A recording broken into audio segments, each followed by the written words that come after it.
안녕하세요. 쿠칭 다이어리의 쿠다입니다. 구피디입니다. 오늘은 쿠다 4인 가족 한 달 생활비에 대해 이야기를 해보려고 해요. 많은 분들이 문의해 주시기도 한 내용이기도 하고요. 조기 유학이나 SMM2H를 고려하고 계신 분들께서도 이 부분이 아마 가장 궁금해 하실 것 같아요. 그런데 이 한 달 생활비가 절대 모든 가구의 기준이 아니니 꼭 참고만 해주시길 바랍니다. 먼저 배경 설명을 조금 드리고 시작하는 게 좋을 것 같은데요. 후다 언니 시작하시죠. 네, 우선 저희는 국제학교에 다니고 있는 두 딸과 함께하는 4인 가족이고요. 매일 간식과 점심 도시락을 싸주고 있고 외식은 거의 주말에만 하고 평일에는 해먹는 편이에요. 재래시장이나 마트를 이용하고 있고요. 이런 기준에서 저희가 한 달 동안 사용한 비용을 정리해 봤는데요. 카테고리를 음식, 잡화, 주거, 교통, 통신, 여행, 여가, 공공요금, 교육 이렇게 나눠봤어요.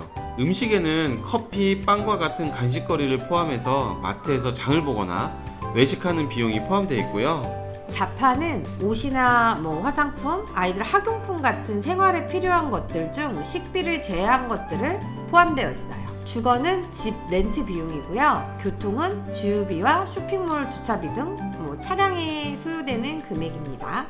그리고 여행 여가는 여행이나 운동 비용 또는 레슨 비용 등이 포함되어 있고요. 공공요금은 아파트 전기, 수도세가 있고 마지막으로 교육비에는 아이들 영어 과외비입니다.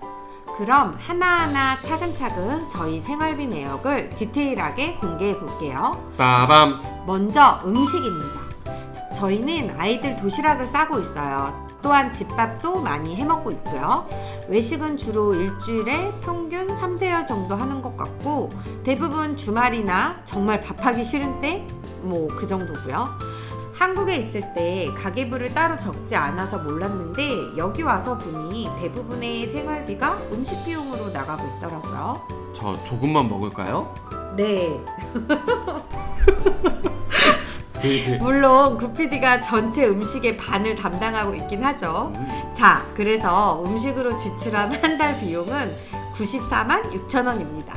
물론 여기에는 아이들 도시락과 간식을 싸주는 식재료도 포함입니다. 적지 않은 금액이죠? 물론 한국이었다라면 2배 이상이지 않을까 싶긴 해요.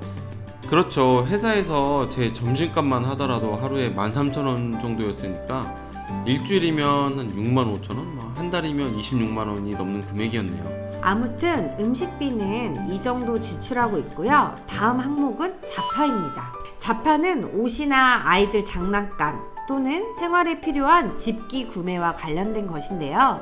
초반에는 잡화 비용이 많이 들었지만 이제 어느 정도 생활이 안정됐기 때문에 잡화 비용이 많이 들고 있지는 않아요. 잡화 비용은 총 161,000원입니다. 지난달 잡화 비용이 575,000원인 것에 비하면 엄청 줄어들었죠. 이제 주방용품이라든지 선반 이런 물품을 더 이상 구매할 일이 없어서 줄어든 것 같아요. 더군다나 한국은 이제 가을이 지나 겨울이 오고 있을 텐데요. 여기는 1년 내내 평균 기온이 비슷하기 때문에 옷을 매 계절마다 구입할 일이 없어요. 그러다 보니 피복비에서 많이 절감할 수 있는 부분인 것 같습니다. 네, 그렇죠. 슬기고? 네, 그렇죠. 그게 더 이상해. 네, 그렇습니다. 다음은 구피디가 얘기해볼래요? 네, 다음은 주거입니다. 저희는 아부나에 거주하고 있고요. 약 21평의 평수에 방 2개와 화장실 2개 거주하고 있어요. 월세는 72만원입니다. 후다 언니, 패스! 그냥 한 번 더 하세요. 네, 다음은 교통입니다. 주유비와 주차비인데요. 여기는 특이하게도 쇼핑몰에서 주차비를 다 받고 있어요. 간혹 쇼핑몰에서 4시간 정도 무료 주차를 할 수 있는 곳이 있긴 하지만 대부분 주차비를 받고 있어요.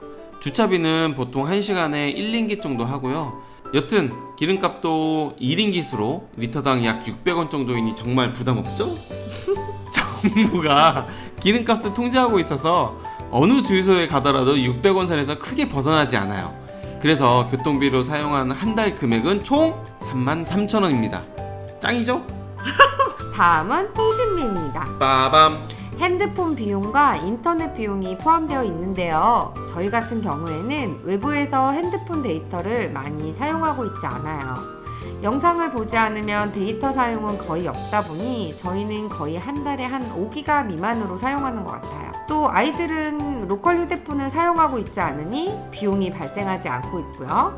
통신사는 한링크를 사용하고 있는데 저희 부부가 한 달에 25링기짜리 선불을 하면 20기가를 사용할 수 있어요. 어쨌든 한 달에 25링기씩이니 50링깃으로 한화로는 15,000원을 사용하고 있네요. 그리고 인터넷은 지금 300메가짜리 상품을 사용하고 있는데요. 인터넷 비용이 조금 비싸요. 반면에 품질은 한국보다 안 좋고요. 네, 가끔 지연율이 상당히 높답니다. 그 의미는 인터넷이 한 번씩 끊긴다는 얘기고요. 맞아요. 그럼에도 불구하고 비용은 45,000원이라는 거. 비쌉니다, 인터넷은. 그래서 통신비로 사용하는 비용은 월 57,000원입니다. 그리고 여행 부분은요? 사실 여기 와서 여행다운 여행을 아직 안 갔죠. 갈 거예요. 여행 여가로 나누자면 지난달에 할로윈이 있었어요. 아이들 학교에서 작은 행사 같은 것도 있었고 또 악토버 페스티벌이라고 해서 지인들과 구피디가 좋은 시간을 보내셨죠. 네, 좋은 시간이었습니다. 그리고 저희는 가족 모두가 이곳 현지 골프 코치님께 레슨을 받고 있어요. 한국에서 따로 골프를 쳐보지 않아서 잘 모르긴 하지만 한국보다는 저렴한 비용인 것 같습니다. 그 금액이 포함된 금액으로 총 35만 3천원입니다. 다음은 공공요금입니다. 전기세와 수도세인데요. 여기 쿠칭에서는 앱으로 확인이 가능해요. 저희가 보통 에어컨을 잘 때 빼고 집에 머무는 시간에는 거의 켜놓고 있는데요. 비용이 수도세 포함 51,000원 밖에 나오지 않았어요. 수도세도 아주 저렴한 편입니다. 물론 이 부분도 평수나 사용량에 따라 달라질 수 있겠죠? 어색해. 사라왁에서 30% 전기세를 할인해주고 있다던데 그래서 더 저렴한 것 같아요. 그 다음은 교육입니다. 저희는 영어 과외를 시키고 있어요. 일주일에 한 번 1시간 30분씩 아이들이 수업을 받고 있는데요. 선생님마다 다른데 저희 경우에는 약 11만원 정도를 지불했어요. 한 달이죠. 교육 부분은 선택에 따라서 많이 달라지겠죠. 네, 이렇게 해서 총 사용하는 비용에 대해 알아봤는데요. 쿠다 언니, 정리해주세요. 구피디가 하세요. 네. 아니 제가 할게요. 아니, 내가 할게. 아니 내가 그래. 네, 정리하면요. 뒷동전은 지금 다 절삭한 내용입니다. 음식은 94만 6천원, 자파 16만 1천원, 주거 72만원, 교통비 3만 3천원, 통신비 5만 7천원, 여행 및 여가 35만 3천원, 공공요금 5만 1천원, 교육비 11만 4천원. 이렇게 해서 총 243만 5천원입니다. 와! 구피디가 한국에 오기 전에 이렇게 가늠했던 비용이 250만 원이었는데 얼추 그 선에서 사용하고 있는 것 같아요. 네, 정착비와 생활비가 예상했었던 비용 대비 큰 오차 없이 비슷하게 사용하고 있어서 많이 뿌듯합니다. 칭찬해. 다시 칭찬해, 구피디. 이 생활비는 정말 평범한 한 달일 경우에 발생하는 비용이고요. 여기에 여행을 간다든지 또는 뭐 학원을 추가한다든지 학비를 낸다든지 이런 경우에는 좀 올라가기도 하겠죠. 맞아요. 확실히 물가 영향도 있지만 월별 생활비는 확실히 한국보다 조금 드는 것 같아요. 어때요? 한 달 생활비 대략 감이 오시나요? 이 부분은 처음에 말씀드렸듯이 지극히 주관적인 생활비고 생활하는 차이에 따라 가족마다 다르겠죠. 그러니 꼭 이 정도 금액을 예상하기보다 조금 더 여유롭게 생각하고 오시면 좋을 것 같습니다. 네, 맞습니다. 그럼 오늘 영상은 여기서 마무리할게요. 지금까지 쿠칭 다이어리의 쿠다. 굿피디였습니다. 빠이.